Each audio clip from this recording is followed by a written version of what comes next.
Welcome to another episode of Planning Phase Syndicate. Thank you all so much for joining us tonight. We have an amazing episode planned for y'all, and I'm very excited about this episode because this is going to be our last test run episode. So if you're watching tonight, make sure you spread the news because next week Sunday, on Father's Day, of course, but next week Sunday at 9 p.m. Eastern, we are going to go live, and we're going to be doing giveaways. We're going to be doing some promotional type things and kind of giving you a behind the scenes look into ourselves, right? And so next week is essentially going to be episode 6, but it's going to be our inaugural live episode. But tonight we have a great episode planned for you because we can't forget about tonight. We are going to have a couple of different things. We're going to do our Academy 101. We're going to talk about list building. We're going to be talking about Rebel Cadets, and we're going to have Matt go through kind of a more meta-style list, something that he thinks is going to be fun to fly, but could compete it at a tournament, and actually explain to you the logic that Charles talks to us about in our Academy 101 segment and apply it to list building. We're going to do another What Churns My Dials, because guess what Tanner has tonight? Another anger issue. Not quite as bad as Torkoal Mux, I'll give you that. But it is close. It is close. And this one actually will go outside of just the Scum faction, even though we will probably complain more about Scum because I think Scum is too scummy and needs to be restricted and slapped on the wrist. We're going to also do a system malfunction, and we're going to kind of dive into what defensive rerolls are, why they're so good, and kind of how they can apply to different ships in the meta. And I think Charles has, I don't know, like 20 bloody cards that deal with it. So, but without further ado, let's bring in the other hosts. Welcome to the show, Charles. Welcome to the show, Matt. How are you all tonight? Doing real good, Chris. How you doing, man? Good. So it's good. It's exciting to be back. I had a pretty amazing weekend. We were, as you can see, I'm red. I'm not white anymore. So I spent all of yesterday pretty much in a pool. Almost the whole day because my buddy has a pool and kids similar ages. So we went over and had some pizza and swam in the pool and shot pool guns at people. And yeah, I think I spent probably like 8 hours outside yesterday. What was your weekend like, Matt? Actually, this weekend we opened our business for the first time on the road. So the Designer Theory is up and open. We are still open up our website, but hello at thedesignertheory.com if you guys are interested in lots of stuff. But anyways, I'm not going to go into all that stuff. But yeah, we were able to actually go out, and we spent an entire day in 90-degree weather, seems like, in Belding, Michigan, enjoying the heat, sweating, and selling some of our wares. So yeah, it was a good weekend. It was very big learning experience, we'll leave it that way. So fair enough. It was fun though. Yeah, we had a good time. Charles, what was your weekend like, buddy? We met up with some friends and played pickleball, which, if you're not familiar, it's like tennis with a wiffle ball and corrugated plastic rackets on a much smaller court. So not a lot of like running around, but a lot more physical activity. So it was fun to get out of the house and go out in almost 100-degree weather and have a heat stroke. You know, that's always fun. Getting prepped for this weekend as our LGSs here in the Kissimmee and Orlando area are finally starting to allow in-person play. So prepping to test my hyperspace list that I want to fly at Lamu, which is the next GSP tournament. I'm going to put it onto a physical table and see how many times I can knock a ship over in an hour and 15 minutes. Other than that, got into Assassin's Creed Valhalla, was a little bit lazy, smoked some burgers. All in all, pretty good weekend. I'm ready to start the week, and I'm really excited. So, well, good. And it's fun to hear that your guys' LGSs are open up because in Michigan, you know, ours have, but a lot of in-person play has not started yet. Our local group obviously has, as you guys seen from the Facebook pictures, but technically speaking, we have not officially, like, all of the stores have officially opened up. And obviously there's only tournaments between people. There's not actually organized play happening right now. But it is kind of a fun time because we're able to get back together. I mean, I played a game with my son this week. He promised me a game at least once a month. So we're going to hold you to that, Mr. Monty. And he was not super happy be losing, but we we did play a game, and it was kind of fun. So, Well, we've had a couple of our smaller LGSs that have kind of opened and have been doing like organized league play, not full out, FFG/AMG organized play, but our own version of things. But our major LGS down here, which most people will know as CoolStuffInc.com. They are based out of the Florida area, and we have Cool Stuff South, Cool Stuff Maitland, that sort of thing. Those are our major LGSs, kind of like out of the box in Grand Rapids and in the Zealand area. Those are our major stores. They're just announced on their Facebook page that they're going to be opening up for in-person play for Magic and for X-Wing and Legion and all that stuff. So we're going to go down Wednesday and have some fun. So I got a question, Charles. When you guys go to play in person, because it's Florida and it's humid and over 100 degrees all the time, I swear to God, do you guys, does like the store like have to crank their AC down to like 60 degrees with all those bodies in there? So the thing is you're looking at it from a Michigan perspective. When I first moved down here, I thought I was going to die anytime I left the house. Being down here for almost 2 years now, it doesn't affect me like it used to. But also most businesses have their AC at a relatively frigid temperature anyway, so that they can cause you to catch pneumonia when you go from out of your freezing car into the heat, into their freezing store, back into the heat, into your freezing car. It just happens. It's kind of why like COVID never existed down here, because we always have the flu, so you never really know. I'm kidding. It existed. It's not. But I mean, it's depending on how many people are there. Normally it's pretty solid, and most of the game stores down here have a big enough space that even like when I would go to Cool Stuff and they would do Friday Night Magic in addition to X-Wing, there was enough space that X-Wing had our tables, and we were still separated from the guys that were playing Magic, from the guys that were playing Dragon Ball, from Yu-Gi-Oh, Pokemon, like all of the different card games that we're playing. There was ample space that we weren't trampling each other, and it doesn't get crazy hot, so it wasn't too bad. Well, awesome. It sounds like we had fun, and it sounds like the stores at least will accommodate my body heat if I ever come visit you here in the next year or so. But with that being said, let's jump to our first segment, Academy 101.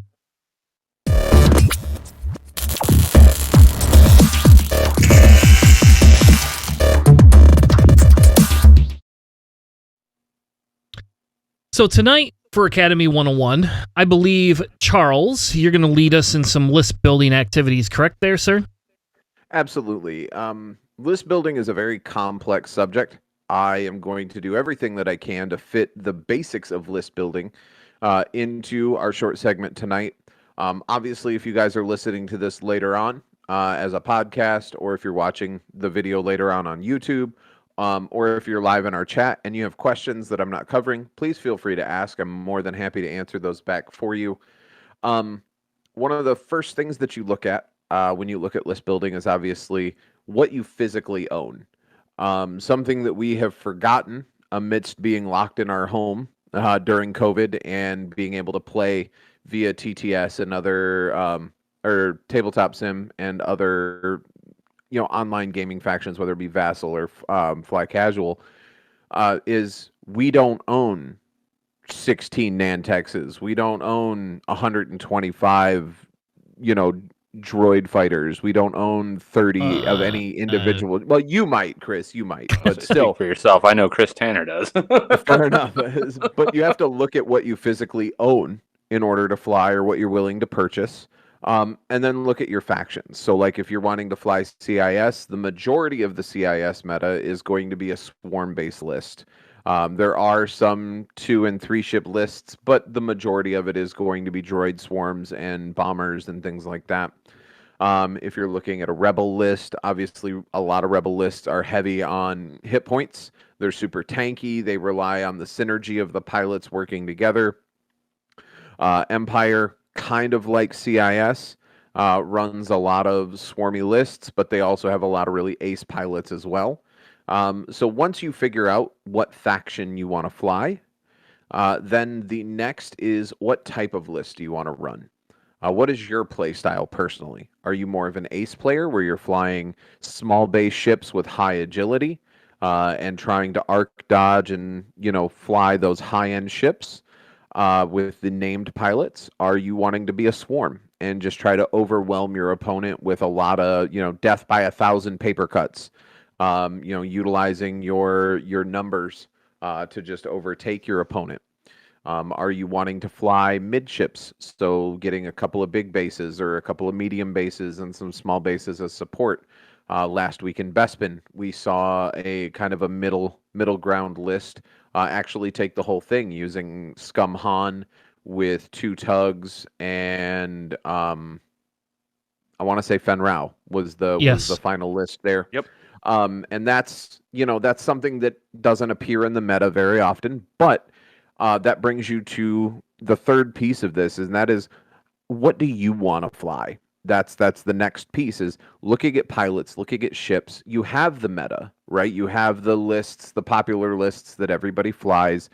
You have all of those capabilities, but the reality is, if I fly an ace list, I'm going to lose every time. I don't have the mentality for the arc dodging. I'm more of a knife fight type player. I want to get in. I want to throw dice. I want to be aggressive. I'm not the feint in and then feint back out to avoid engagement. So you really have to play to your strengths and build a list that fits your playing style. If anybody else had flown that Scum Han list, I don't think it would have gotten undefeated all the way to the finals. I think that had a lot to do with the player, how he reacted to the board state, how he reacted with his known ship lists and everything there.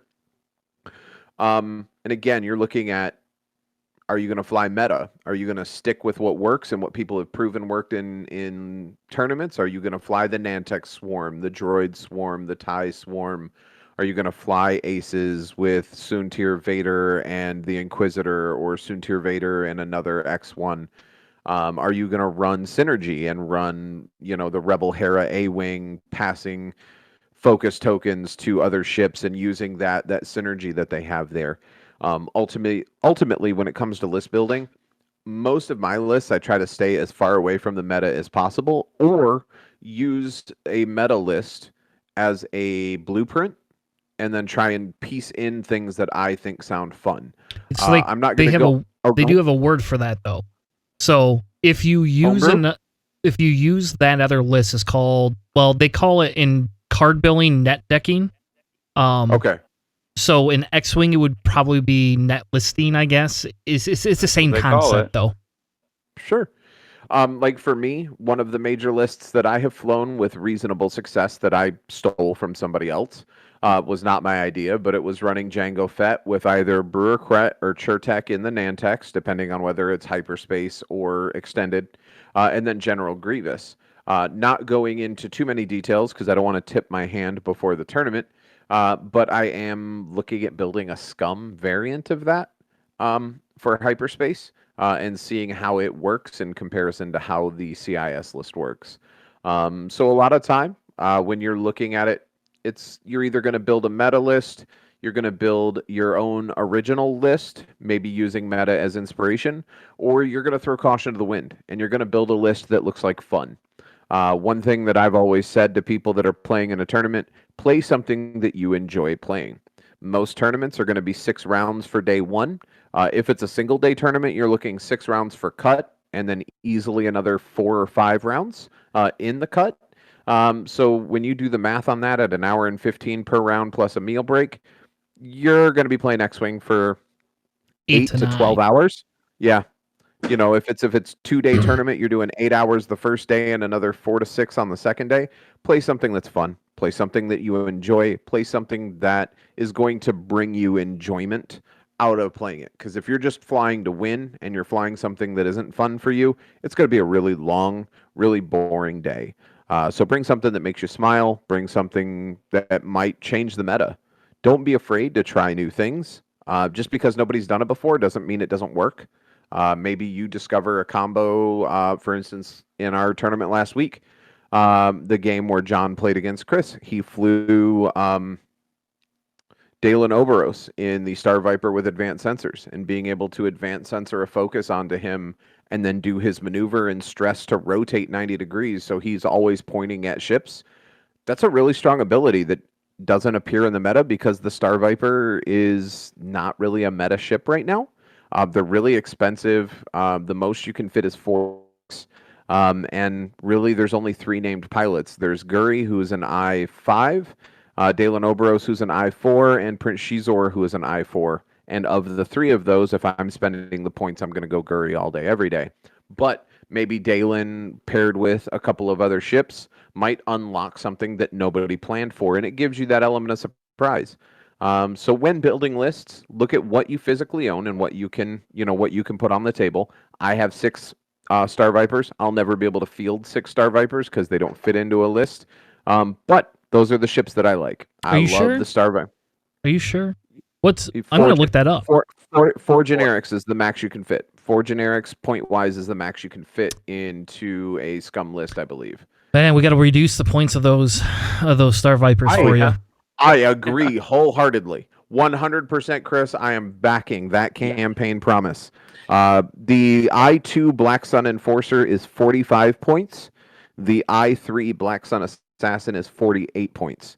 So you're still looking at really, really close to 50 points a ship. So you're only fitting 4 of the generic pilots in there. You might be able to get... No, maybe. Can you get Guri and...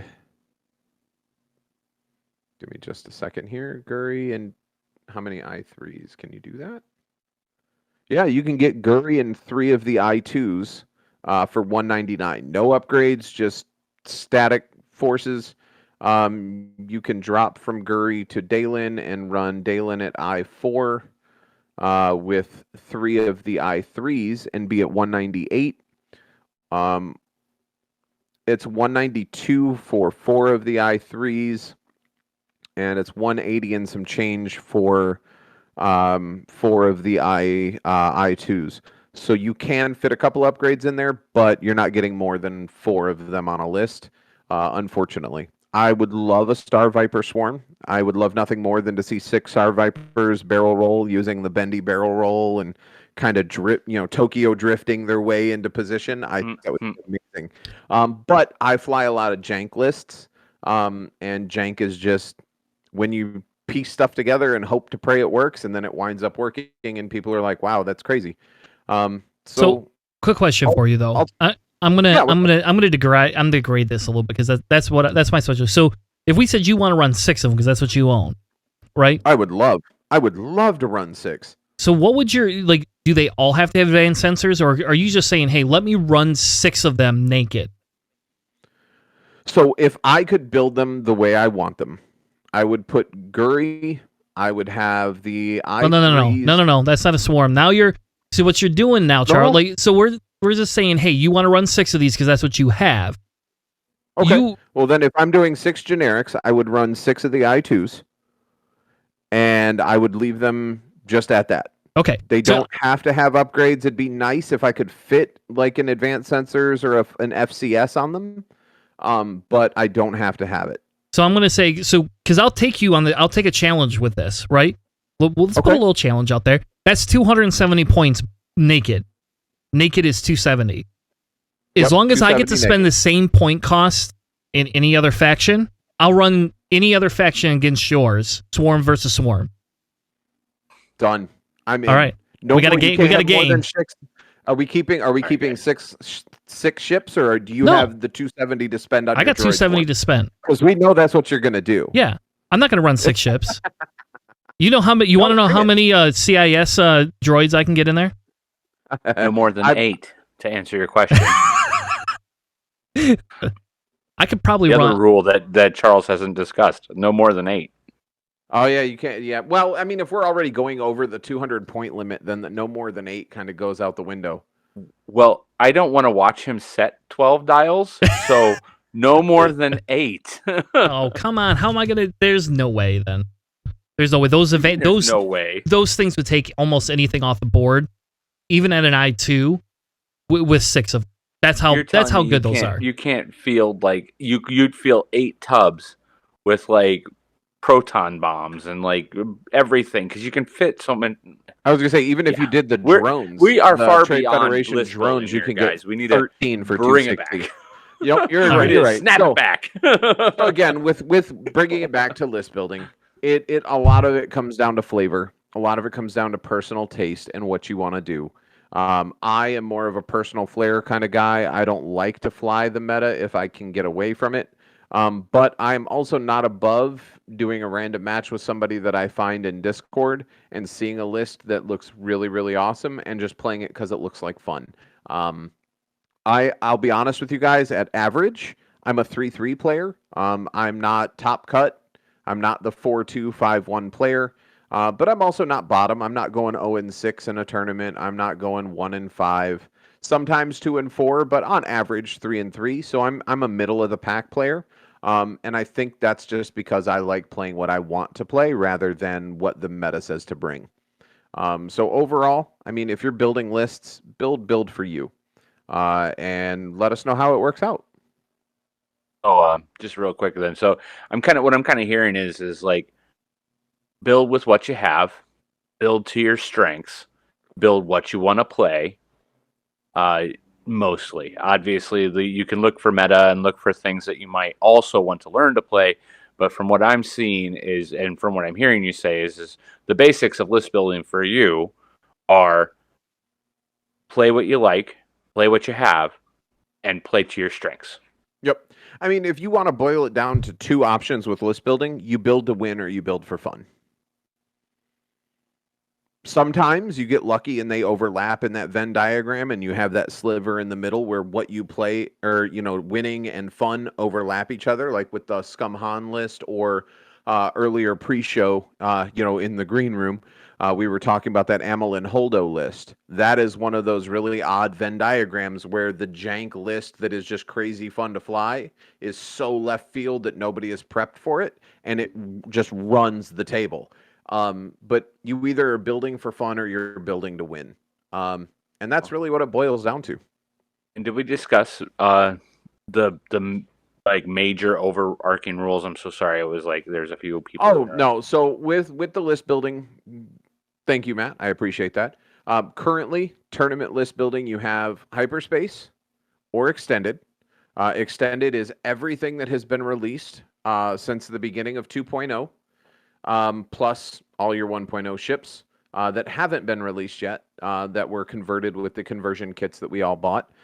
Hyperspace is the 6-month-ish revolving list of changing pilots, upgrades, points, point values, whatever they want to do to keep the meta fresh.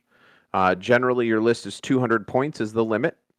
It must be at least 2 ships and no more than 8 ships in order for it to be a tournament legal list. Obviously, if you're playing for fun with you and your buddy at home, build 400 points, field the table with 6 large base ships and see what you can do. Fly Epic, get you, the Epic style ships.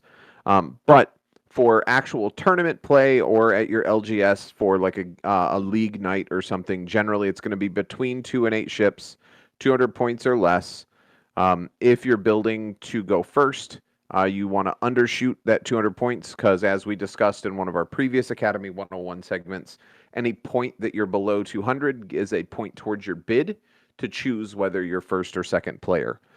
Beyond that, build for fun, build to win, build with what you have at home, or if your buddy's going to let you borrow ships, or if you're going to purchase them. But build, enjoy it. It's a process, just like with any game that you play that has a competitive side. It's a painstaking progress, full of stress, full of frustration, and trial and error. But ultimately, it's a lot of fun to get with your friends and have a lot of fun destroying little plastic ships. All right. Before we get into our next segment, and I'm sorry, I know I'm off topic, and this is a habit of other things I've done.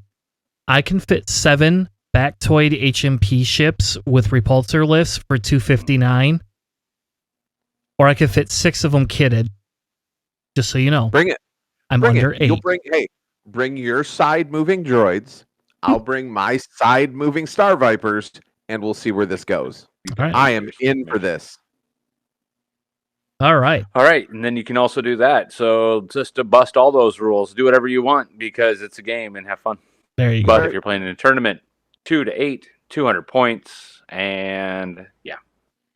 Yep. And I think just to add on to this, and I know that, like I said, it's a digression. I don't mean to throw us off topic, but I think it's fun because, the idea here is we're not, if we can't have a little bit of fun, and you can ask Matt, because Matt let me do this, when the defenders, you cannot fit 3 defenders in a list at once, and that's the Imperial Defender. Oh, I could probably bring it up on the screen, can't I, Matt? Actually. Defender.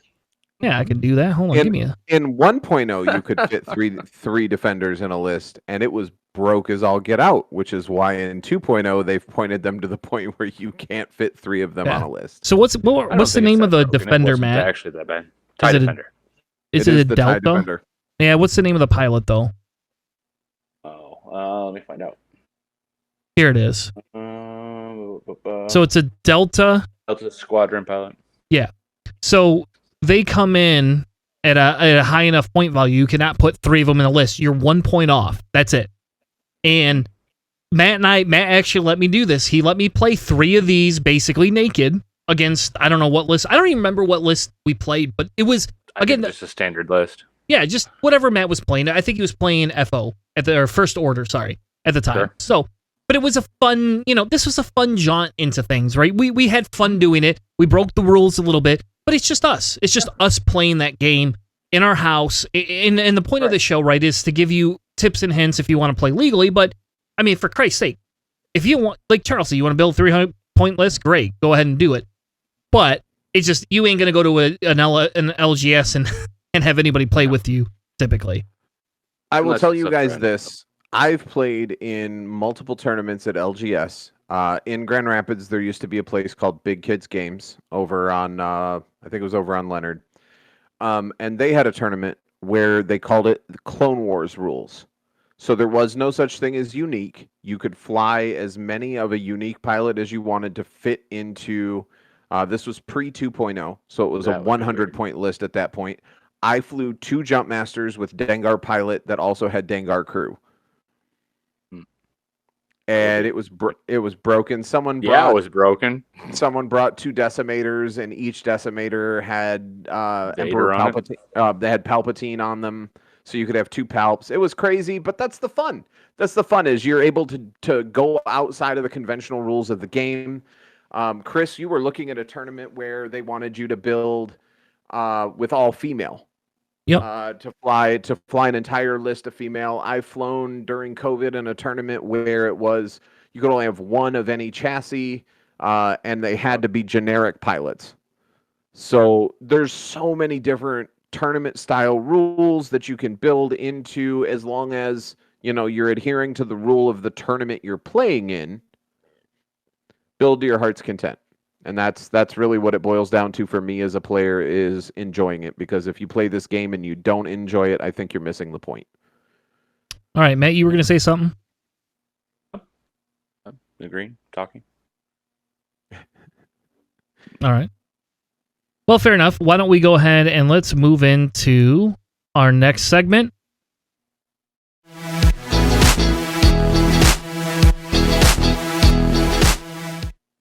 Rebel Hanger Cadets.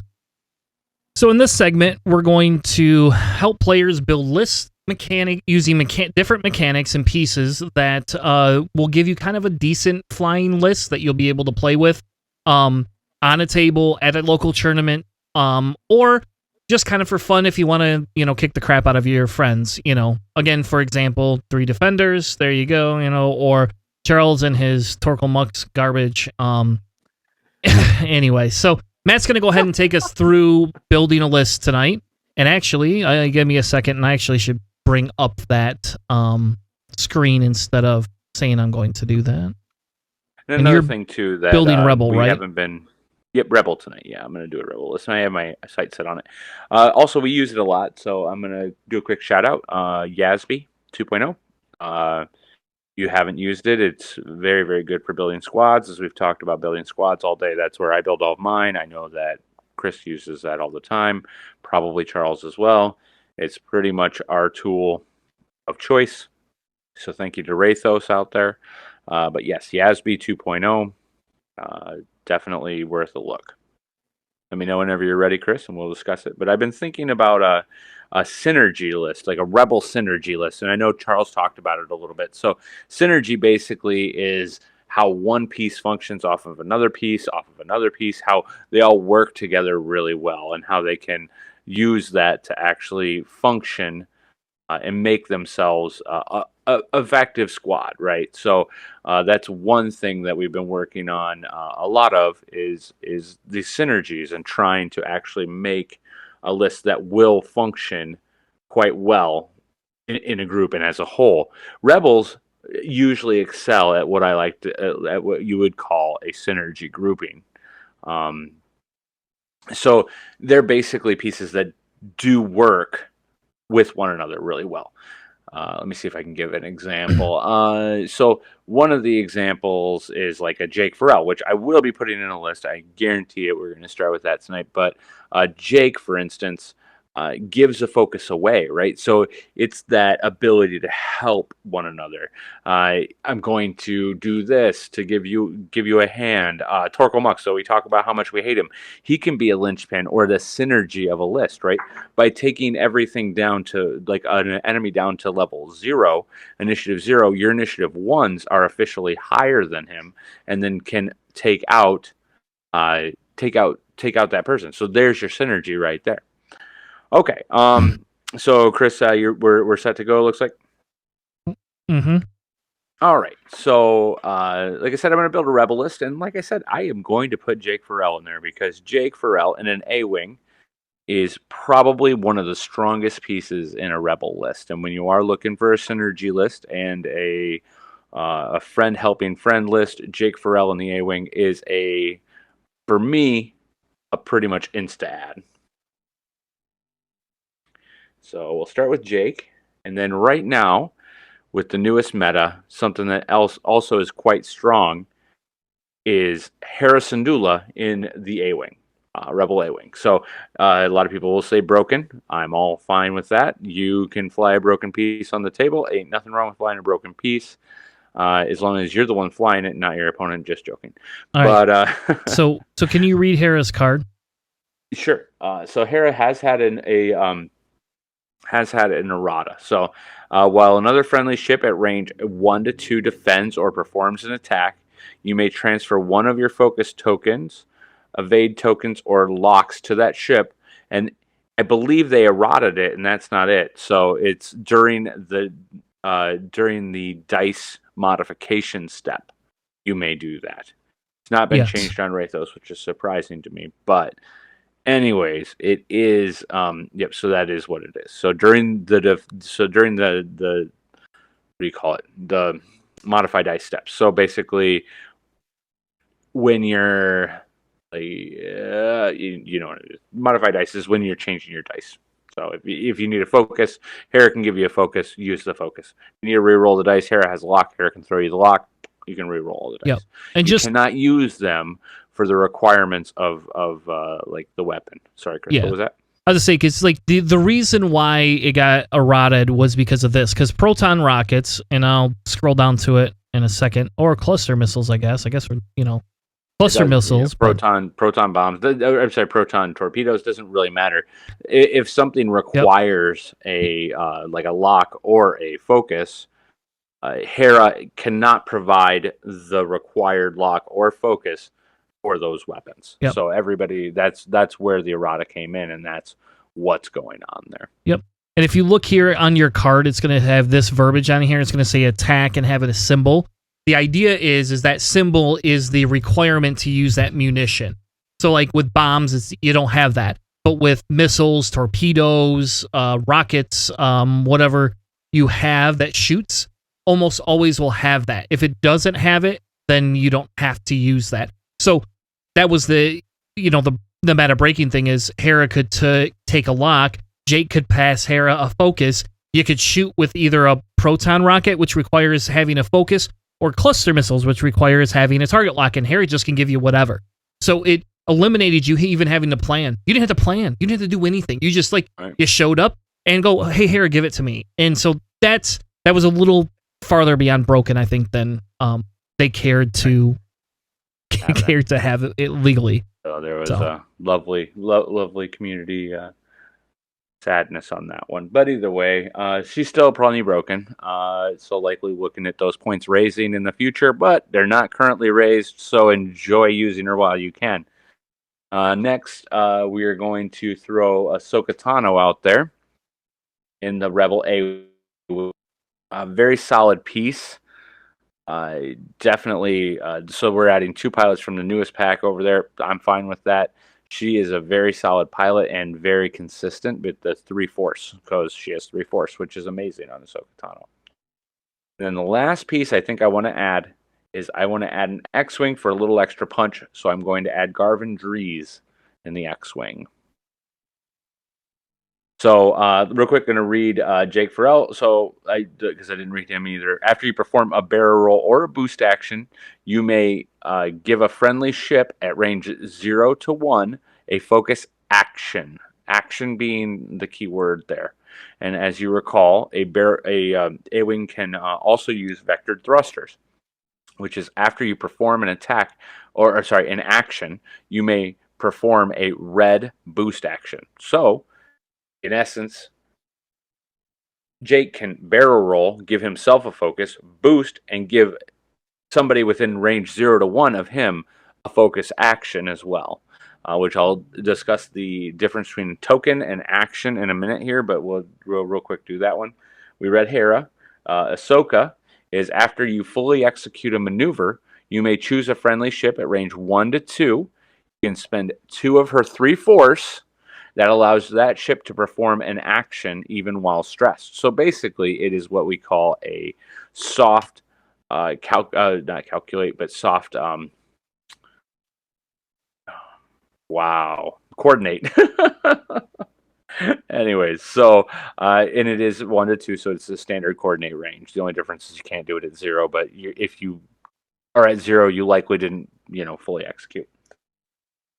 And then Garvin Drees. After you spend a focus token, you may choose 1 friendly ship at range 1 to 3, and that ship gains a focus token. So very good with Hera's passing ability. Hera can pass a focus to him. He can use it and then give that focus right back to Hera. So it's basically a constant recharge for Hera if it's used that way. Okay, so there's our synergy, guys. So you have Jake giving focus actions. You have Hera giving away focus or locks, whichever it happens to be. And then you have Ahsoka Tano giving away actions. And then you have Garvin Drees giving away focus tokens. So focus, focus, focus. Lots and lots. So that's what we call a synergy list. No piece is exactly a linchpin. Losing any one of them is bad, but losing none of them will stop the list from actually being a cohesive force. All right, so we still have room for some kit, so always fun to add kit, right? So let's see here. What are you thinking, guys? Anything coming to mind? Prockets are what everybody puts on the A-Wings. Now the question becomes, which is more important? Locks or prockets. So you also have thread tracers, but prockets are almost always a dedicated thing, and if you put them on Ahsoka, you have a different method to shoot them versus like a Jake or a Hera. Right.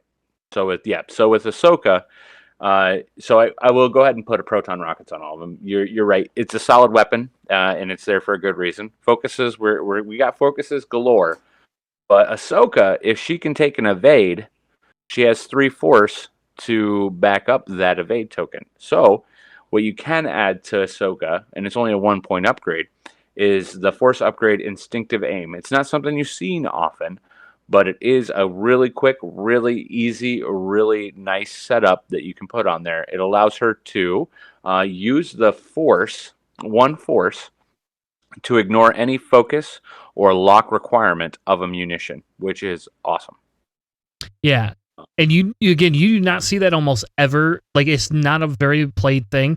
But I could tell you, if I were playing like Inquisitors in Empire, I would probably run that just because of the pure fact that it allows you, it allows you to shoot without having to take a focus.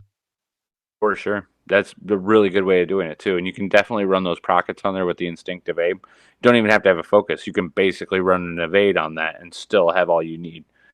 Yeah, for sure. All right, so I have 13 points still available, so proton rockets. Proton rockets on Garvin trees. Carl, sound good to you? Deadly. This rebel horribleness, none of this sounds good to me.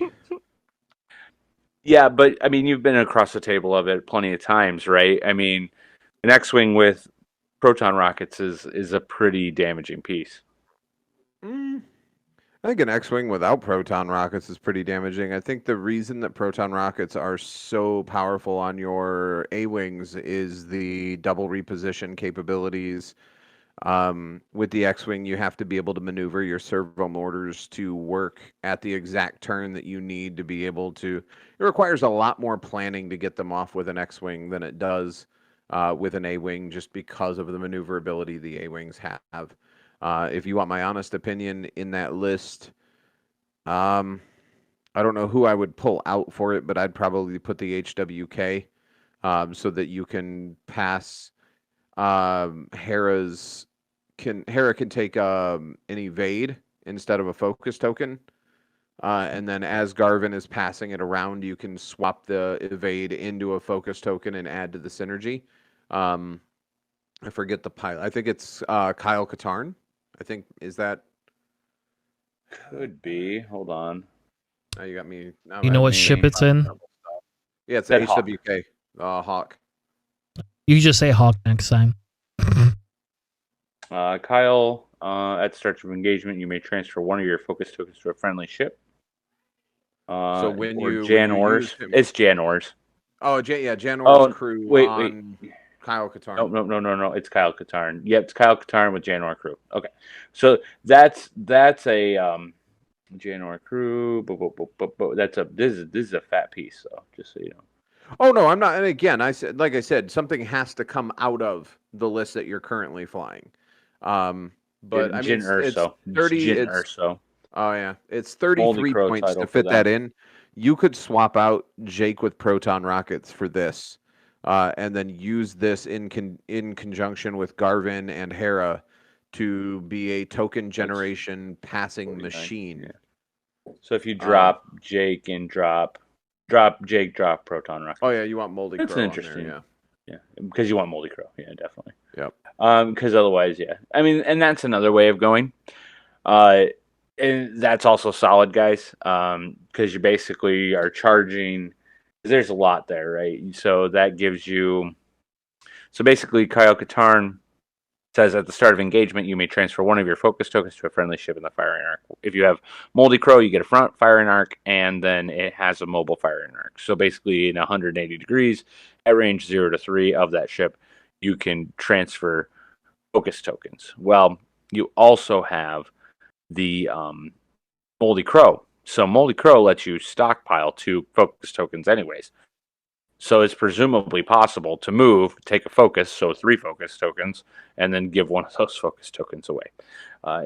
Anytime also with Jin Orso, who is, if a friendly ship at range 0 to 3 would gain a focus token, it may gain a 1 evade token instead. So if you take a focus action, you can basically have a evade action instead. Anytime a token is switched, it can be used for anything. So anytime Hera, for instance, throws a focus token, it can appear on the next ship as a evade token through Rebel Magic. That also works quite well. With Garvin, that would be with Garvin. When you spend your focus, you get another focus. If that's your shot and the evade seems better, then he can use Jin when he allows that ship to gain another focus token to swap that into an evade. So you have endless amounts of token swapping between that list for Ahsoka and for Hera to just have a plentiful day of firing as much as they need to. They did. Yeah, that's true. That's also good. I'm going to stick with mine for right now for one simple reason, because mine's hyperspace legal. Not only is it extended, but it's also hyperspace. And not for any other real reason other than right now we are looking at facing down some hyperspace challenges and some hyperspace tournaments coming up. So Fair enough. Might as well. And having the ability to do both is kind of nice. So and again, what Charles just suggested is very solid as well. The point is if you're going to take out one of these ships to add another ship that is equally strong is a good way of doing it, and also equally able to pass around tokens, pass around the ability to pass tokens. I wanted to real quick discuss one of the interactions here. Jake Farrell gives a focus action. So anytime Jake gives a focus action to any of these ships, depending on which one. Now the X-Wing has to have the servo motors flipped to closed, but if it does, when you do your focus action, you can use the linked action to do a red boost from Garvin Dries, and anytime you take an action with an A-Wing, you are allowed to do a red boost action as well. So if you do a blue maneuver directly thereafter, you completely clear that stress, and you're allowed to do your focus action too. So you can kind of do a coordinated focus boost action. It's very, very neat. So I'm definitely happy to see those work that way. So I think that's a very strong list. So, and a lot of interaction. Anybody else have thoughts? I think that's a solid play. No matter which way you go, whether you go with Jake or you go with the Hawk, I think they're both really good for the synergy of that list. Fair enough. And I think I agree with that. I mean, I've actually played Matt against a similar list like that. He's been kind of playing with it really since Hera came out. It was funny when we bought the packs when they released and played the opening day, and I chose Nash, Windrider, and Vader and the Defender to play, and Matt chose Ahsoka and Hera to play. I think we played a couple of games that way. Because I do play a lot of Empire and a lot of Separatists. Those are really more of my factions when it comes to main staple play. So, with that being said, one more thing though, Chris, I did want to quickly mention, and because we just talked about what you own, so I did want to mention the fact that this list can be bought with a core set, with the newest expansion. I don't remember the name of it. Help me out there, gentlemen. You guys got that? The Rebel Squad. Is that the Phoenix Squadron pack? Phoenix Cell Squadron pack. Yep, perfect. Yep. And then one extra A-Wing. So that can be owned with, that's $120. And if you go to most of your local game stores, you can usually get somewhere in that realm. If you put that all down in front of them, most of them will give you a 20% off. Not saying guaranteedly, but it's possible. If you go to your local game store here in Grand Rapids, I think you can get it. So either way, that's $120 all in. You have that as the ability to put onto the table, and that is, I think, a competitive list. I think you could take that to your local game store, and I think you could actually have success flying that. Yeah, I think so too. Side note: Matt only lost by 3 points when we played, so just so you know. Now, he will tell you I roll hot, and so will my kid. Everybody will tell you my dice are hot. I don't agree with it because in person I've only won. I have never won a tournament in person. So, regardless, I mean, it was a little different list, slightly different. Yet you have never won a tournament in person yet. I was going to say, you've only played one. We have lots of practice before LVO, buddy. We got lots of time to practice before LVO. Well, I got to be careful because I bought the Sunday event. So, I mean, if I make cut for whatever weird reason, then I gotta give up my Sunday ticket to play in the fun Fly Better tournament. Which, at the end of the show, I think we'll go ahead. Maybe we'll bring that up at the end of the show. That'd probably be a fun little plug for LVO. So, absolutely. With that being said, why don't we transition into our next segment, What Churns My Dials?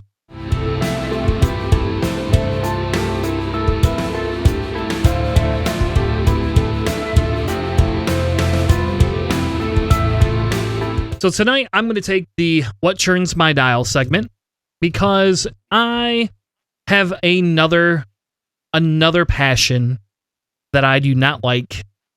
Not quite as much as Torkel Mux, but pretty close, folks. And it actually comes in the form of an upgrade card. So tonight we're going to talk about Outmaneuver. And we're going to go ahead and why don't we bring that up? So I let's know see that here. one by heart. I bet you do, because I bet you fly on every one of your stupid Star Vipers. I try. How do you spell maneuver? There it is. Maneuver. All right. Let's see if we can make that card size a little bit bigger there. There we go. So when you perform a forward attack out of your front arc, if you are not in the defender's firing arc, so it does not say the defender's front firing arc, it says the defender's arc. And hence, as you just heard with Moldy Crow, it gives you a 180 shot. And it's kind of the same thing with you're getting a 270 shot from a HMP gunship in the droid swarm. So there's several ships. You're getting 180. 180. You're getting 270 out of the Star Fortress that you flew. There you go. Yep, you're right. But you're only getting 180 with HMP. Yeah, I wish they had 270s. That'd be amazing. But you're right. So you're getting the larger arc. So this says if you're not in their arc, the defender rolls one fewer defense die. Now, you're going to ask me, why do I not like this card? And I'm going to say it's not that I actually do not like the card per se, because I'll tell you what, when I put it on Soontir Fel, I love this card. I don't put it on Soontir Fel very often, but I have done that in the past. I do genuinely like this card on Soontir Fel. But the problem I have with this card is if you are not running an ace meta list, this card can actually decimate a ship in one turn. So think of Soontir Fel, barrel roll, boosting right behind you, and then you get one less dice. So if you're in an X-Wing, you only got 2 green dice, now you're getting one less. If he took his target lock on you the turn before, or if Hera magically could give Soontir Fel a focus, even though it's a different faction. But you know what I'm saying. If you can get another focus token from somebody else or anything like that, you immediately will be able to have modified dice on somebody's rear attack, and you have a probability of taking that ship out because you're an I-6, which next week we're going to cover initiative for our inaugural episode, is the initiative order of things, because that's extremely important to everything else. So everything we've been doing is building up to discussing initiative per se. But that's why, for me, Outmaneuver, when you put it on an ace, and I understand aces have to have some sort of an advantage, but I believe personally Outmaneuver can give that ace an extremely better advantage. And for me, when I play like a casual list or other casual list, the bigger issue I have with it is the fact that if somebody is like playing a meta list and they use Outmaneuver and they outmaneuver you, they immediately can just take you off the board, and it kind of gives you a negative play experience. So that's how I always see some of these cards is it an MPE, negative play experience? And for me, Outmaneuver is similar to that.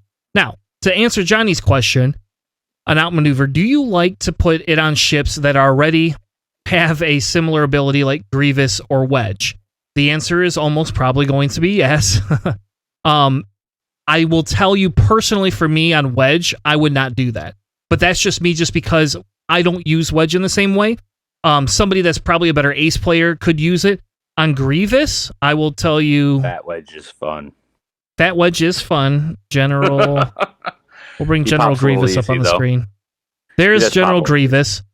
So when you perform a primary attack, if the defender is not in your firing arc, you get to re-roll your 2 attack dice. So the answer, Johnny, is...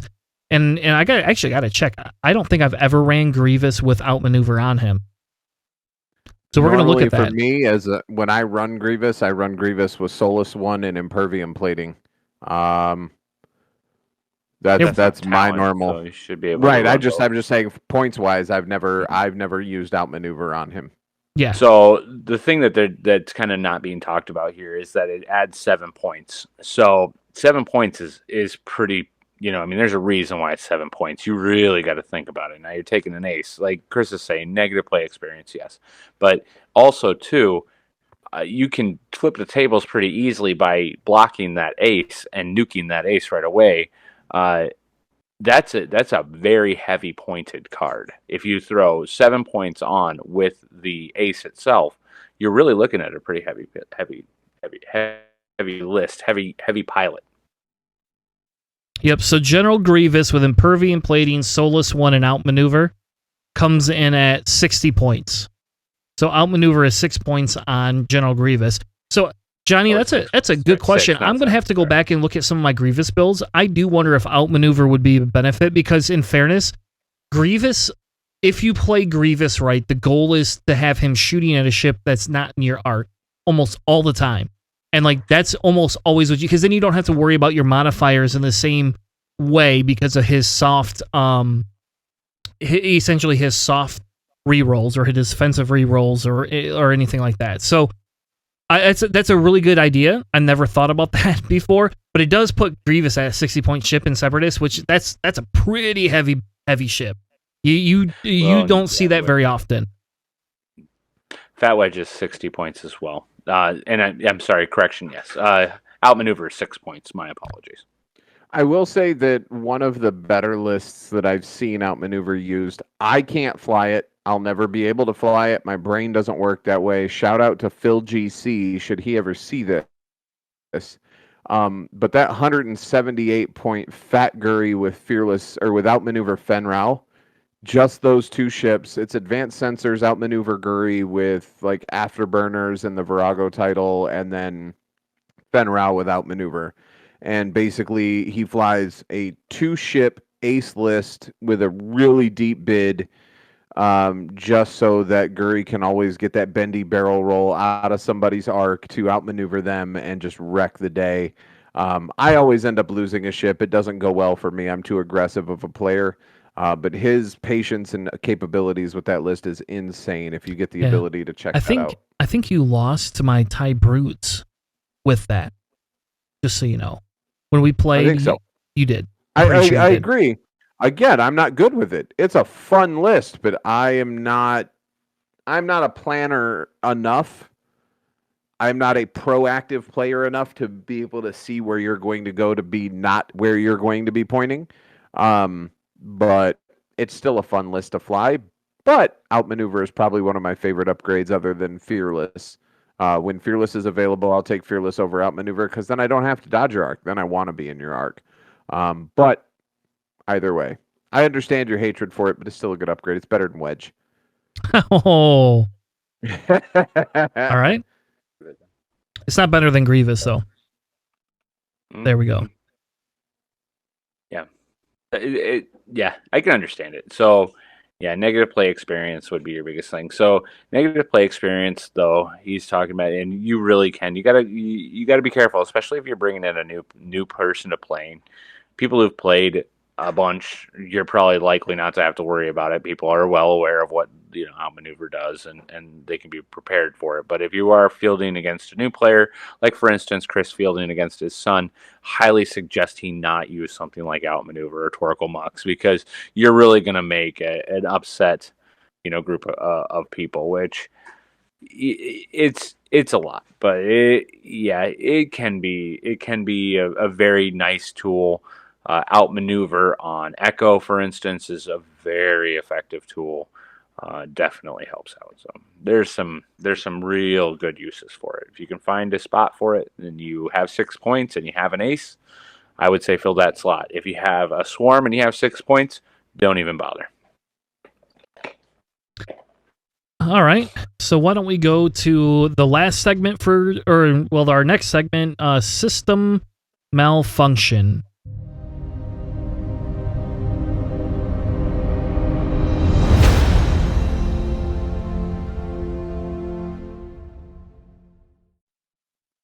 And on deck, Charles is going to be doing our System Malfunction tonight. And Charles is going to talk about defensive rerolls. So when you're flying your ships, Everybody knows that a target lock gives you the ability to re-roll your offensive dice. And we know how strong it can be if your dice don't turn out the way that you want them to turn out, to be able to re-roll those dice. What's often overlooked, how strong it is to be able to roll your own defensive dice. We all remember, or at least anybody that's played within the last year, remembers just how strong Boba Fett in the fire spray is, because at range 1 of any enemy ship, he gets to re-roll 1 die for each enemy ship at range 1. So it hits pretty hard. It's also really hard to kill because that does apply for both offensive rerolls and defensive rerolls. So almost every faction has some sort of a defensive die reroll. So, just kind of looking at some of them for the resistance, there is R2HA, I think it is. R2HA is a droid. 1 second here, sorry.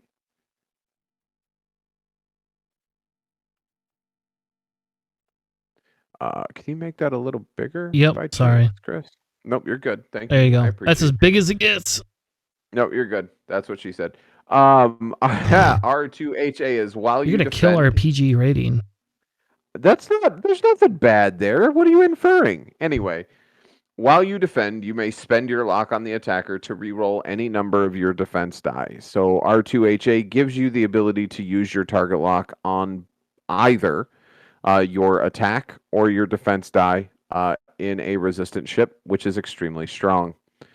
The next opportunity that you would have is a Republic crew.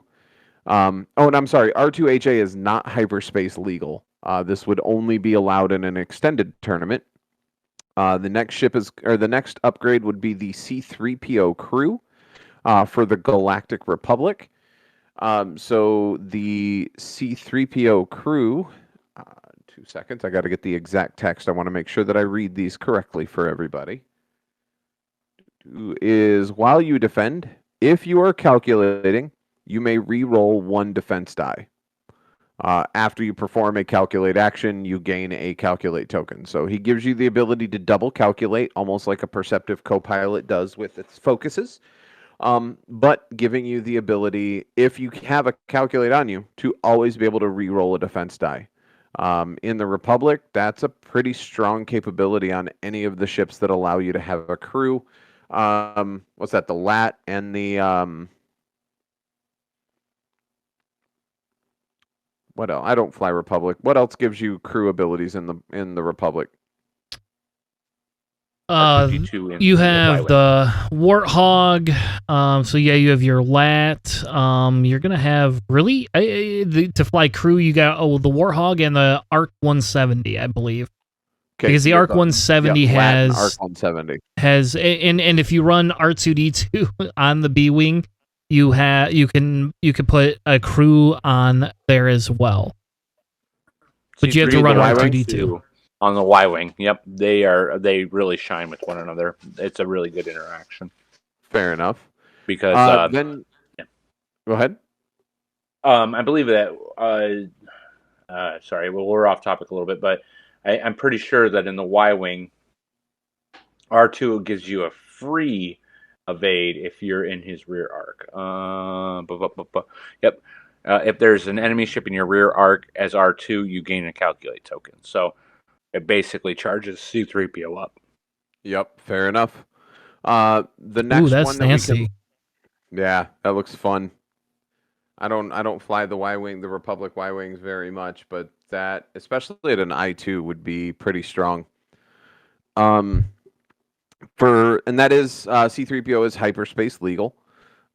For Commander Pyre is a first order crew, who is hyperspace legal. And don't worry about pulling these up, Chris. Del Mico is an Empire hyperspace pilot.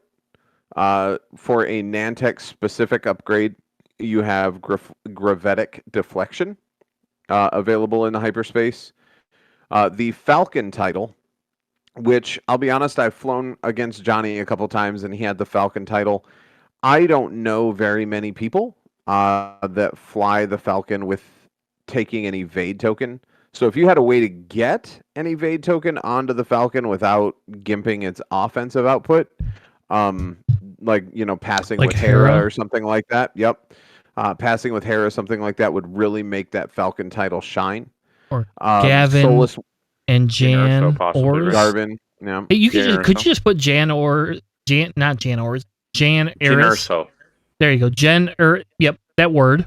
Could you just put her on Lando? Probably. You can. You could. But I don't know if she's I think hyperspace. then you give up the normal Han Rebel build has is it Bistan that gives you the double tap Yeah. capability. So you'd lose Bistan in order to be able to re-roll your defensive dice, which, to be fair, on the Falcon, your defensive dice is 1 green, so it does give you an extra 50-50 shot if you blank out. And Jyn Erso but- isn't hyperspace. Oh, yeah, you're right. Solus 1 on the CIS, which is the title for General Grievous's ship. And then we get into, you have your Rebel Han pilot. So with Rebel Han, this is probably one of the crazier abilities in the game, in my opinion, as a Scum player.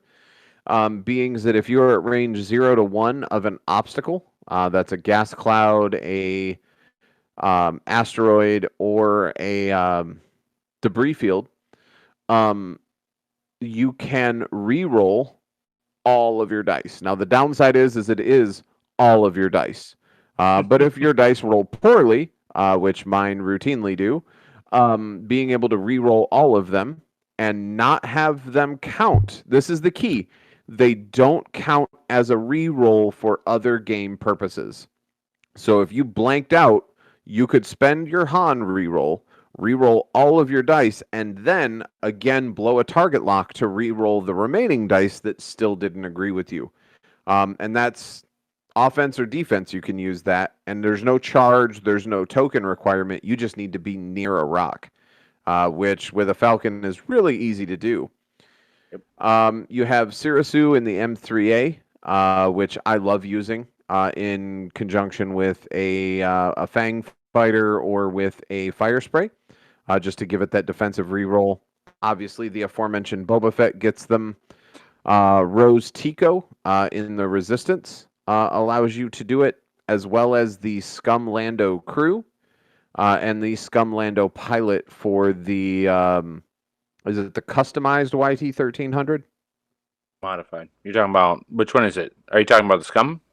Yeah, Scum is customized, Rebel is modified. Modified. And Scavenged is the Resistance one. You got it. But yeah, lots of options that you don't see played quite a bit. Out of all of those, I would say the ones that I have seen most often are Solus 1 on Grievous, and that's really about it. Most of these are not really hyperly used in the current meta.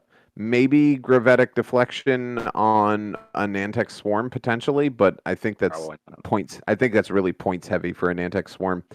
But I can tell you that anyone that's faced Boba, or for instance, let's use the ill-fated Ace of Legend for the Scum, Fenrau, being able to have him at range 1 of, say, Sarisu. So you're rolling 4 red dice, or 4 green dice, 3 to 4 green dice, depending on the range. You get to automatically change 1 at range 1, but at range 3, you get to re-roll 1 and then have a focus potentially. That's a lot of opportunity for you to stay alive with a 3 green dice ship. And anyone that's thrown against a fire spray with re-rolls, you're rolling 50-50 on each die, probably going to wind up with 1 evade and then either a focus or a blank. Being able to re-roll that gives you a pretty high chance of evading 2 damage and remaining unfettered. It is amazing to see those defensive re-rolls on a lot of different ships, and it's a lot of fun to play them. So yeah, I definitely recommend, if you can fit it into a list and you can make it work for you, check out the defensive rerolls. Not a lot of people use them, and I think it's really, really strong for a list building technique to be able to do so. Back to you, Chris. Yeah, I actually agree with you. And like Grievous in Separatists, I hated running him when I first started playing. But to give you a little history, if you want certain cards, you have to buy that stupid squadron pack that has your 2 droids and your Grievous in there, right? That's the only way to get that specific ship is to buy that. And you need at least one of those for lists. If you're going to run Separatists, you have to own one of them. You just have to. And the funny thing is that when you buy that, you're going to get 2 vultures to go along with it. Here's the worst part. They don't come with Discord missiles. So you're buying vultures and you don't get the Discord missiles. So now you have to buy the other pack of Discord. So if you're looking at cost efficiency, do not buy into Separatists unless you only want to play one faction. I will tell you, I made that huge mistake.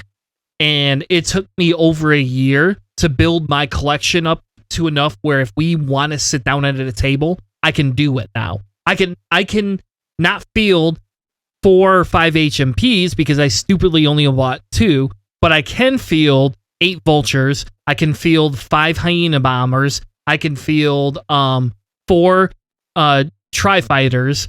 It's just, you can do these things, but you have to invest the cash into it. And I like Separatist play value better than I like Scum because they're cleaner. They're not as crappy to other players. It has better negative play experiences than Scum has. They have really bad ones.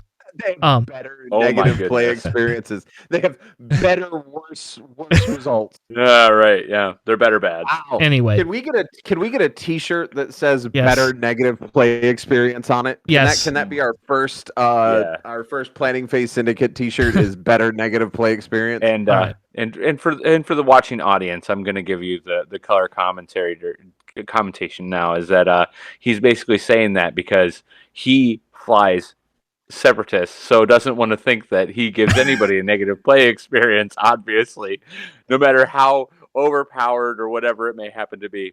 They're not overpowered. Not saying anything, not doing anything, but I will tell you, a negative play experience is pretty much equal across the board, I suppose. Nah. Nope, I disagree with that one, but we're going to agree to disagree and we'll move on because we actually have a few minutes left in the show. And I don't know, do we want to do a constructed Death Star? I mean, we have enough time. And here. Good. Let's agree if we're going to do it or not, or if we're just going to end the show tonight. How about that? Construct the Death Star. Raise your hand. Silence. So we could ask the crowd. We could also ask the crowd. Let's do this. Oh, we got some people in the chat. Yeah, give me a vote, no vote in the chat, guys. We will stay here. Yes or no? Please vote now. I think we only have a few people, so it's easy enough. All right. While we're doing that, I could throw a caveat out. If we're gonna do construct the Death Stars, let's do multi-faction construct the Death Stars, right? Oh my! And I'll volunteer. I'll do it. I'll be the first guinea pig for this. Be weird though. Multi-faction construct the Death Star is kind of fun. Yeah, right. It'd be interesting. Let's try it out. Okay. Now I'm voting for everybody. Yes, let's just do it.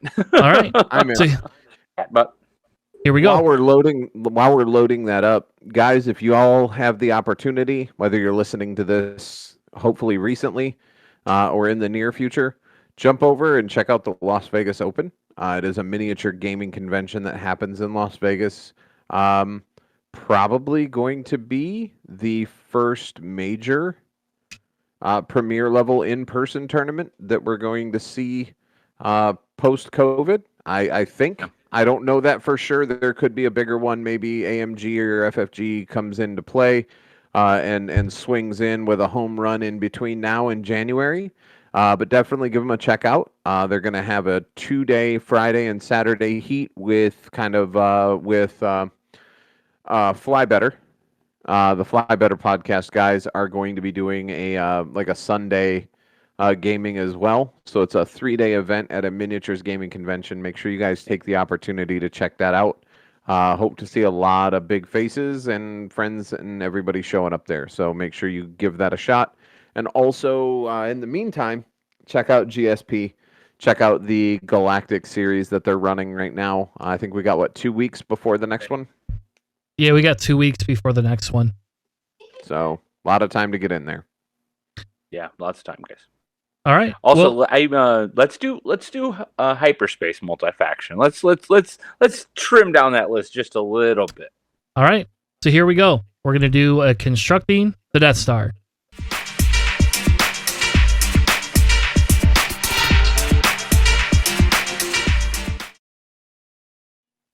All right. So here we go. I'll bring my Google Chrome back up. Pick hyperspace.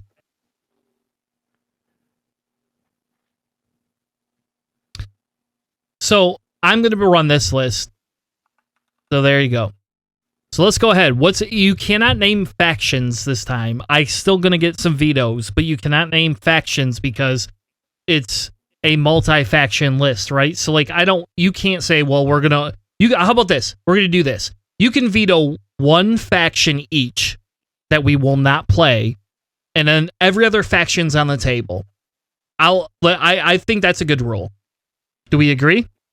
Sure. All right. I mean, I guess so. Doesn't really matter. Or do you not want to veto any faction? I'll veto CIS then. Do you not want to veto any factions? We can leave everything on the table. I'm okay with that. I'll veto CIS. That's fine. Can I veto your veto? If you do, I can veto your veto of his veto. That's your only veto. So if you want to use it, then sure. It's up to you, bud.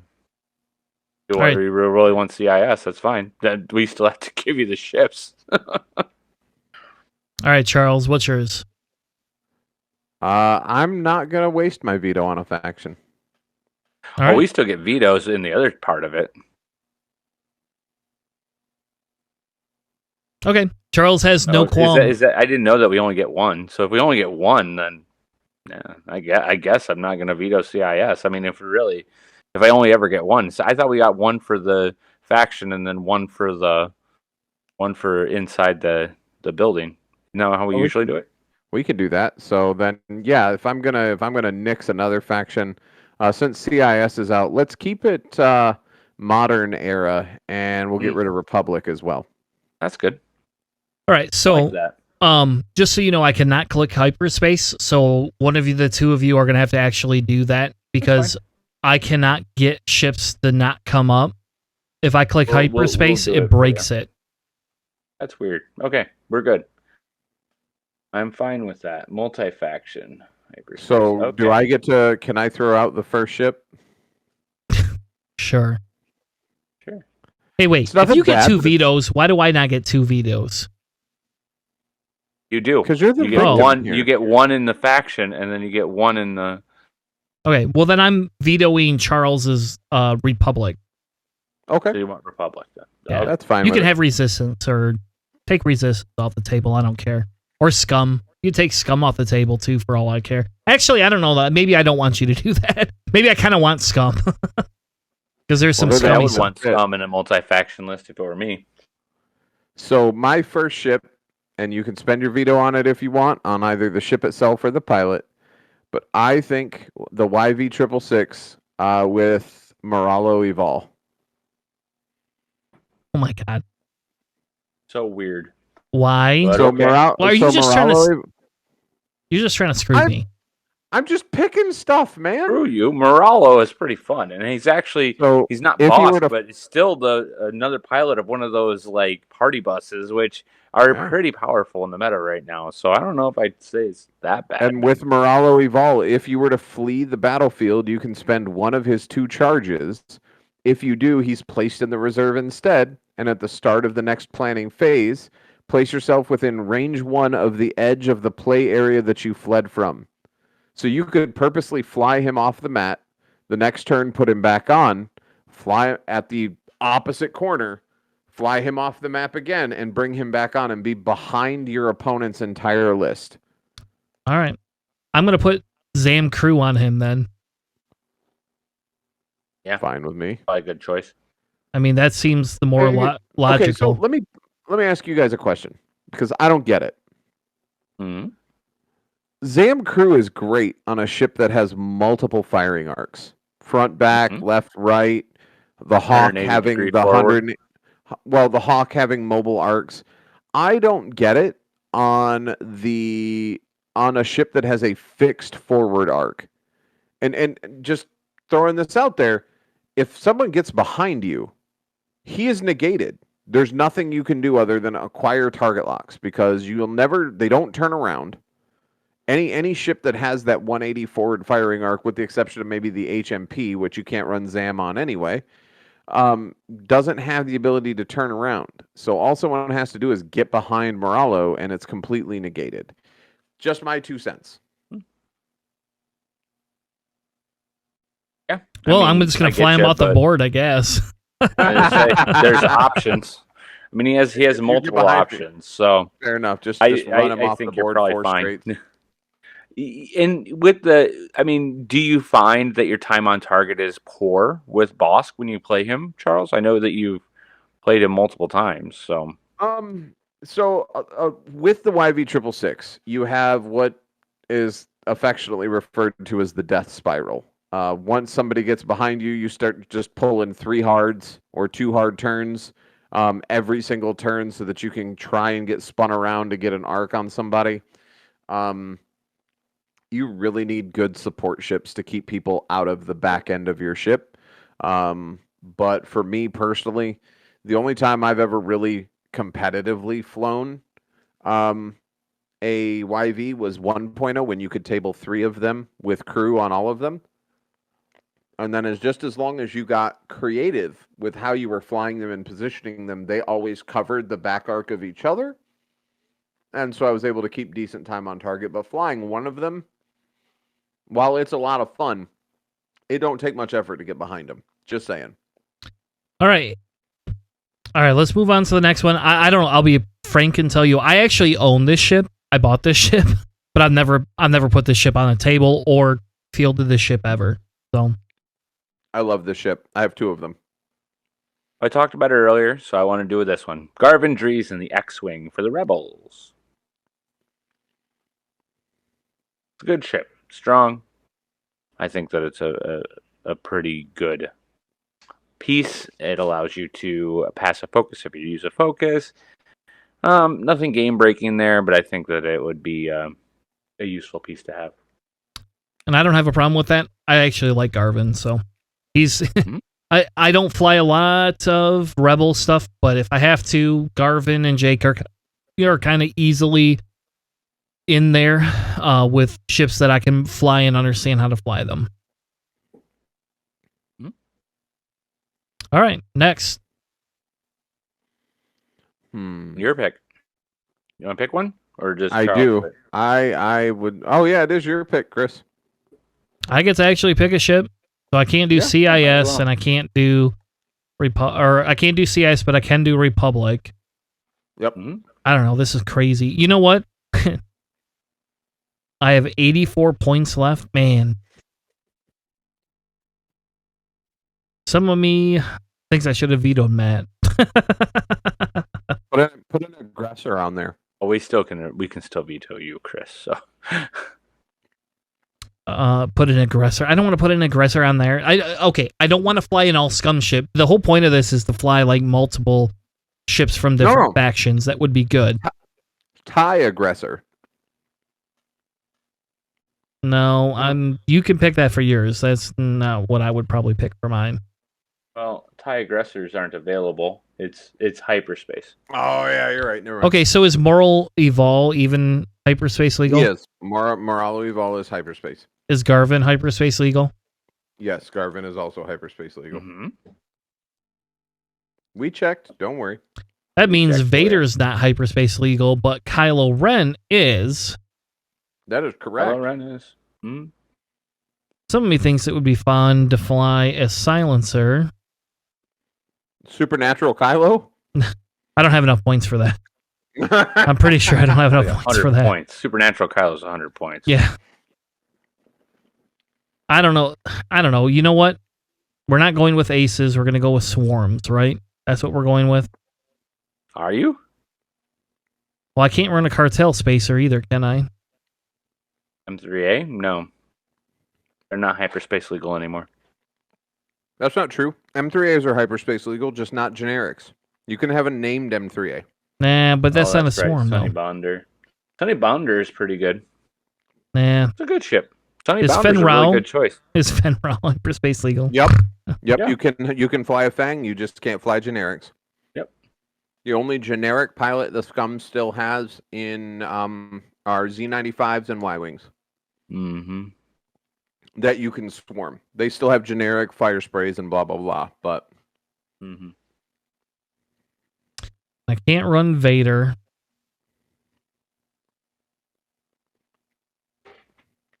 All right, Can I run a TIE Phantom? Too much time into this. I know. yeah. Can I run a TIE Phantom? Phantoms are Nope. not hyperspace.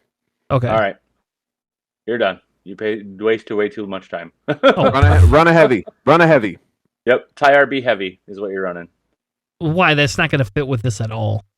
Doesn't matter. TIE, Karita, Academy, Cadet, 34 points. Just All right, I remember, veto whoever's the in fuck the out of seat that. next, Chris is coming for the throat. Sounds good. No TIE heavy. So we will So replace I get to that pick. TIE I heavy. still no, that's not how that works. No, It's still my turn. You've been waiting forever. I'm going to put Rose, I guess. You Okay. Rose in the pod. You talking about? I guess, yeah. You said that he could, because you said that he couldn't veto, or he picked Republic, and you said veto, and he wanted to run Republic, and then he said that he would pick Resistance. So you can't run Rose in the pod. Why not? It's multi-faction. He can run that. I have no problem with Rose in the pod. Yeah, but he unvetoed your veto. You vetoed. Never mind. You get what I'm saying. He vetoed your faction choice of Republic. Where are we going here, guys? In that case, then I'm going to go into, and it has to be hyperspace. So I think Grievous is hyperspace. Yeah, but I can't run Grievous. Can't run CIS either. Oh yeah, you can't run CIS. If I could run CIS, I just would have picked Zam and a fire spray. It would have gone good with morale. God, you guys are killing me.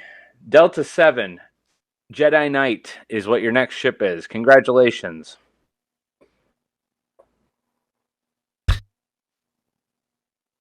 None of these fit together. Yes. I think that's the point. That's the point. All right, well, I get Delta B, 7B on it, I guess. It's a Delta 7P configuration. That's an awful lot of points. Doesn't leave a lot to play with, so I'm going to veto that and put you down to CLT. Well, then I veto your veto, and I'll take that. You already vetoed. You vetoed the last game. You can't keep vetoing. Ridiculous. You're next. We're gonna do yours next, and I'm gonna give you the worst ships, and you're gonna be flying like the poop ships, like. Wow.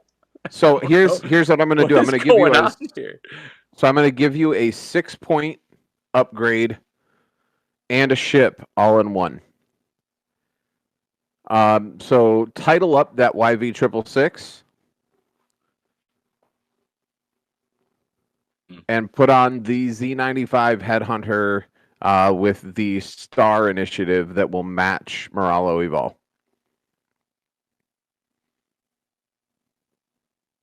There you go. So it's you pick the whatever. The Z95 Headhunter, and I think it's the it's called something. Hold on. It's called, I don't remember what it's called. I think it's like a 6-point ship or 7-point ship or something like that. Mm-hmm. It can only leave when the ship gets blown up. You can't. It's not hyperspace. It's not hyperspace? What? No, not hyperspace. It says one Z95 Headhunter can dock. Oh yeah, well you could fit the Nashta Pup is the one that I was thinking, but apparently that's not hyperspace legal. Even though it came with the thing, you could do a Benari Pirate for 22, take that off. I veto myself. That was horrible. I didn't realize that was not hyperspace. Yeah, how was that not hyperspace then? That's so you'd weird. think that would be. You'd think it would be because it's part of the title, but hey, whatever. I don't know. I think that I don't know. This is I thought it would be a little more fun than what it is. Maybe making it hyperspace made it a little less. There's not a lot of synergy you can get down through here unless we start doing the different scum things. Like there are some really strong multifunction lists you can put together, but I'm not sure 45 we're getting points those, left. You know what? How much is... No, I don't want to go scum. I want to go somebody that we haven't used. Throw a TIE fighter in there. Well, if you're going to do it, give them at least a TIE FO. Scorch. Yeah, I'm fine. I'm fine with that. I'm fine with an FO tie. Give him Scorch. I don't know Scorch anything is a about solid him, piece. but I'm fine with an FO tie. So tie FO Scorch, 33 points. Or I suppose you could do Midnight. Midnight is I6 one, but I don't know if you'd really want to spend that many points on it. Scorch is a good solid ship, and it leaves him some points to do some modification. So. Or you know what? We could have some real fun. You know what? I called the ship. I'm going to call the pilot, and I think this will be fun. Especially considering our next week's episode being about initiative order. Give him Null. Oh, Null's interesting. That'd be great. Really good. Work really well with. Is Null the one? No. Null is an I0 that flies at I7 until he takes damage. Well, he wants synergy, so let's give him some synergy. Let's do Muse. Muse? What's Muse? Muse. Which for Moralo of all, it allows Muse to take his stress if he stops. Yeah, so basically he can avoid the death spiral. And then you can still pass the focus with the other one. Muse is a solid ship. Are we up to 3 ships on this list then, or 4? That's 4. That's 4 ships, and we still have 17 points. Just give me back my Delta 7B. Yeah, have the 7B. I'm fine. Let him have 7B. Yep, do that. That brings you. That gets us 7 more points. Let's do. So Muse, and Fanatical then change from on CLT Muse. to. Hold on, just a second. Change Or maybe CLT not. to Delta 7B. You should still have more points. Maybe do more stuff on Moralo. You might want to kid out the bus a little bit. I don't know how many points he's got left. 7. He should have 7 5. points, I believe. Is it 5. He's got 5 points left Okay. with Delta 7B because that's a 12-point upgrade. Gotcha. You could. Well, Moralo's an I4, so he's at the top of the list. You could put Greedo Gunner. Good. Which gives you that free.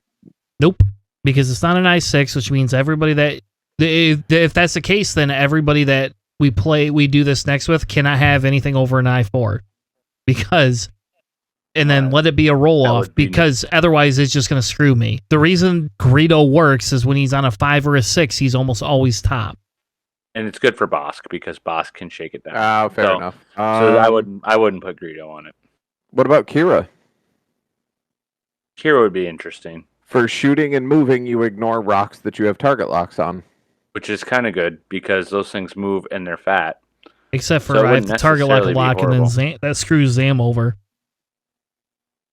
Oh, that's true. Yeah, with Zam crew, you wouldn't want to. Oh, yeah. You could add munitions. I don't know. You don't necessarily need anything on it. What's Zuckus do? Zuckus crew. Why can't I think of what he does? Is that the stress to take another attack? Hold on. It's running slow. Actually, composure is not a bad idea. But you don't. While you perform an attack, if you're not stressed, you may choose Composure one you defense can't dice have, and right? gain a It's a stress. talent, right? That's not good. Yeah, you don't want to compose. There's no talent composure because you can't boost, right? And it's not hyperspace. Composure is fair enough.